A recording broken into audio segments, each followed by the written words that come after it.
Thunderbringer Tundra, looks like Tundra's winning the mid. I mean, that extra kill from the beginning is going to give him that extra, farm, the extra levels, and a little bit of a cushion safety-wise. And Hellbringer is still looks like he's dominating Valkyrie up top as well.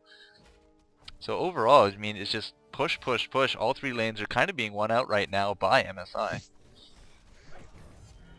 Yeah, well, yeah, they are.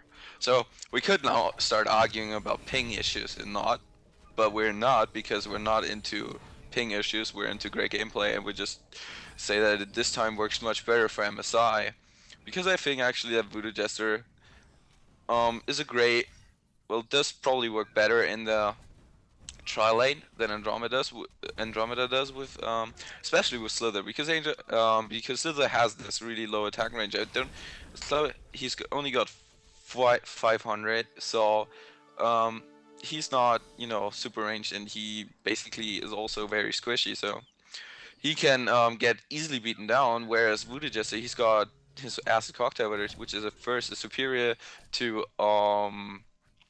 Andromeda's Comet when it comes to getting out of ganks, because it just can, stun multiple heroes. But also, he himself has 600 range, which makes him a much better auto attack harasser. Thunderbringer has now picked up that Blood Chalice, but he's going to be forced to town from this Tundra. Level 6 has not used the ult, but I think he just dinged 6 as well. And we have another pause. So let's take a little bit more of an in-depth look up top. Sabuska's playing that Valkyrie. I think he was playing Valkyrie last game as well, sitting at 10 kills, Yeah, 6 denies. And Fresh Pro is going, I guess, carry kind of Hellbringer mode. And he's sitting at 24-13. That's quite the difference in creep kills. yeah, definitely. And I gotta say that I was a bit surprised that they put Fresh on the Sliver, because Fresh is not normally he plays heroes like Pharaoh, most of the times Pharaoh, but he's banned, and then he plays Hellbringer very well. But Slither's not really seems to be the kind of hero that he does play. And just the Death Boil is such a great harassment tool, and especially when you got the Ring of the Teacher, which provides great mana regen, and you have the Bloodshillis as well, which Bloodshillis, which also provides mana, which lets you just, spam that Death Ball and harass Valkyrie to death. And look, she's always sitting at this, like, below 40% of her HP. So yeah, he's doing definitely a great job up there. Well, we'd have, I think, Tundra coming down south here for a gank, and yeah, it definitely looks like it should be worth it. Bringing out his ultimate, but it does not look like it's able to insta-combo kill anything, as Tundra looks like he's definitely going down to that Comet, and at the same time, it does look like Slither was taken down, but they're going to pay for it with a Glacius, but hey, that is quite the trade-off, especially for a 4-man It gank. definitely is. Especially, giving you with Tundra going down, you're giving you Thunderbringer a nice time in mid, and you see low giving Thunderbringer a nice time in mid now, where you can, get a good amount of XP, get a good amount of, gold as well, and then if he can get a slight level advantage or even a level advantage and start, moving around the map a bit more, picking off some heroes, he definitely can be, a pain in the ass to deal with. Well, if you take a quick look at the assist column, B-Kid there has 2 assists because he dinged Sing at 6 and immediately used that ult, which is probably the deciding factor in that fight. It just brought that everyone down just enough to grab that double, and I mean, Glacius, yeah, he was dead anyways, so no worries about that. But I mean, 2 assists there, so great, instant use it right there, and yeah, he was able to enjoy a little bit of free fun. So win-win for load there. Most definitely. It looks like going to try to go in on Panda, but I mean, let's see. Voodoo Jester has level 2 Mojo, and that's really going to keep Panda alive a lot longer. Tundra's going to come down here as well. Slither got caught out in the middle of nowhere. Tundra going right through the cloud. It's going to be able to take out Nighthound, but I mean this. Oh, Hellbringer Oh throwing down that mouth is coming down from Oh, bottom. Hellbringer's ultimate saved. Well, it didn't save, but it saved Pandemonium most likely. And we see Thunderbringer going down, which is what the weakness of Thunderbringers. I'm elaborating on Thunderbring all the time, but who cares anyway? The weakness of Thunderbringers, even though that he's very strong and he's still, you know, he has a great burst damage and infinite mana and stuff, he still is very squishy and he has no escape mechanism whatsoever. And that is why Tundra, especially if he, Tundra throws out his ultimate, throws out his minions and the piercing shards, and he drops Thunderbringer immediately so low that Thunderbringer basically got to, he can't do anything about it. So I'm gonna stop talking about Thunderbringer now. You just like Thunderbringer. That's okay. I do. He's a monkey, you see, and I'm German. Kind of. Oh, I'm not touching that issue at all. You can say all you want about your countrymen, but I'm gonna stay clear of that. But so yeah, but we do have a 6-5 lead now developed for Load in this game number 2. So this is an important game because it's a best of, I think it's a best of 3. So whoever wins, the 2 will win. I do believe that is how it is. So I mean, they got to really be on their game. They did bring out really their strongest lineup, I do think, seeing that Tundra out here with a Panda. Speaking of Panda, Panda went up top a little while ago. We haven't seen him since. And he's just kind of enjoying a free farm there as there's no Valkyrie. There she is. She's going back up there right now. But I don't know. We got 4 middle right now, and now Nighthound is farming bottom. And if there's anything you don't want to do, it's let Nighthound farm bottom. Yeah, well, you don't want to let Nighthound farm bottom, but on the other hand, you don't want, Pandemonium farm top, which is this issue is being addressed. But I think if you look at it now, the Hellwood actually got quite a strong pushing team, especially with Slither going again this ward build.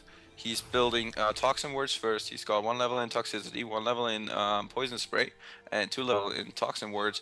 They are quite good for pushing, and then you have Hellbringer, who has Malphus obviously, and Tundra, who's got his piercing shots to clear out creep waves, and his minions to help out clearing out towers. So they actually got quite, some pushing power on their side. How can he see this ward of sight? Wait, what? Does the bird give true sight now? That doesn't make sense. It doesn't. Oh, he has an eye. Oh, that's why. Yeah, Tundra has picked up an eye and is going to use his minions there to run around counter-warding everything. Yeah, well, that is a tactic that we've seen a couple of times from MSI, and it is very good because the last game, what they really lacked and what they basically lost in the game was poor map control. They basically had no map control at all. Then Load basically did what they did what they want. They moved around and basically, caught MSI everywhere. And now MSI addressing, learning from their faults and picking up that eye on Tundra, basically, giving them a very, very strong counter warding tool. And with a strong counter warding, you give yourself an easier time with map control. And, so MSI basically learning from the mistakes they made the last game. Now, just to point out something else that is great on this Slither is, of course, level 3 wards. You can go jungling, make yourself a battery between the 3 camps, and just enjoy some nice jungle farm. I mean, back in the day, during the beta days, you were able to throw out a whole bunch of wards. You could even kill Kongor as he just kind of ping-pongs between his leash and your wards. But I do believe that was kind of nerfed. You can't do that anymore, but it's still the same principle kind of still is effective for jungling. So, if you come up against a tri-lane or you guys aren't getting the best of farm, and you go in the ward build, which as you said is great for pushing, but as we saw last game with Freshfo playing that Slither, it was just abysmal for helping out from all the ganks. But yeah, go have some fun farming. Out, Gene taking out down bottom. Hellbringer drops really low, but he seems like he's gonna be fine. Yeah, apart from that, nothing really happened. Tundra moved down bottom, threw out his ultimate. Yeah, they made short work of Nighthound there.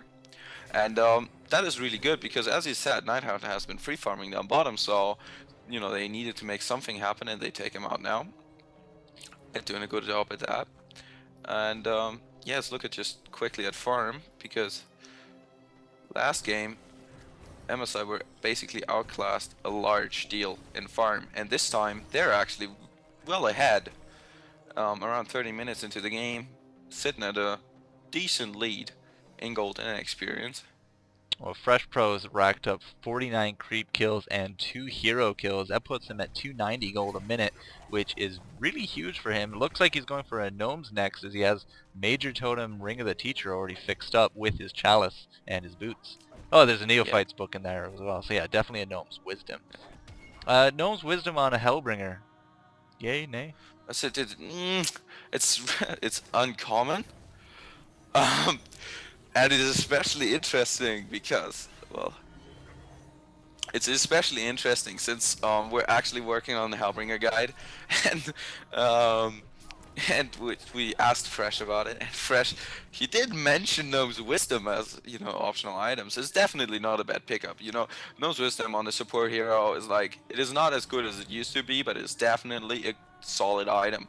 But normally you see on Hellbringer, especially if it's got that great farm, like a puzzle box even, most likely a puzzle box. But yeah, I mean, you cannot argue with a Gnome's Wisdom. It's like a tablet of command on a support hero. It is great. It is a good and solid pickup, basically. Right, but so far I haven't seen really Hellbringer played through the support role. He's not, he's not warding, and I mean he has the most kills on the team right now, best farm. So I wouldn't really say he's in that support it is role. a bit odd. I personally would have thought that he picks up a puzzle box because puzzle box is overall just such a great item. You know, we don't need to talk about puzzle box, I think. Nope. It's good, Yeah, we'll leave it at that. yeah, all the guys out there, don't argue. Puzzle box is good, and the Rune Axe on Panda is bad. You mean best? Anyways, no, anyways, yeah. I think it is maybe not optimum, but it is not a bad pickup. It's not like, oh my god, he's doing something horribly wrong. And I think Freshbro, knowing him, we don't always dig the way he's thinking, but when you actually talk to him, it makes a lot of sense what he does when he explains it to you. Yeah, well, that is why he is, on the #1 team of the world, so to speak, because his insight is just really valued above a lot of other people's.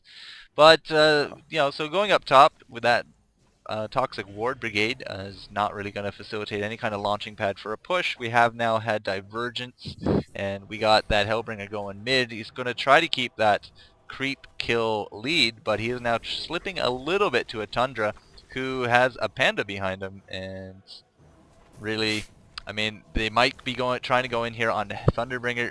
Might is the key word. Those axes are a little bit down, but in comes that birdie, but the birdie should be able to be seen by that tower. And really, I mean, you got the two of them here. You had the creeps. Kind of curious why the gank didn't go down. Are they just really going to try for the tower first? Looks like they're going to go for it right here. There you go. Using that birdie to great effect, but they oh my God, can't even kill him. Too little, too late. Because you see how many homecoming stones came out of that? Yes, but that was clutch. That was very nice. You know, we thought that Thunderbringer really was going down, and they were all there. Great follow up, great team play there, great coordination. Though really looking impressive. I gotta say, from last game and this game not as much, but coordination wise and communication wise, they really look very strong. Well, they're giving Load a good run for their money, so now they're going back in on this tower. Is this a Panda coming down? It is indeed a Panda coming down, but we don't have a Tundra ult. He has enough mana for an axe. And okay, so here's another thing. Tundra, who looks like he's actually dead again. Goes down. No, gonna be saved by that Malphus at least for a little bit. At least for a little bit. Gonna get pounced. Picks up. Who got that eye? Did he destroy that eye? Did they destroy the eye? The eye was dropped. I could have sworn I saw Nighthound take it out, which will be great for them because that's 700 gold down, plus another 700 to go down for them, and that will really put Chu back into more of his roaming capability because he doesn't have to worry about that eye at least for a little bit. Yeah, the eye's on no one. Yeah, I can't find it, so I'm gonna say it was destroyed before it got picked up. Great job there by Chu. Yeah, it's always great, destroying an eye is a very satisfying thing. Oh, for sure. To do. Because, you did cost 700 gold, and that is basically on a good, good farming carry, that's 2 minutes of farming, man. That's really good. 700 gold. It's not game changing, but it's nice. Yeah, well at this current rate we don't even have anyone breaking the 300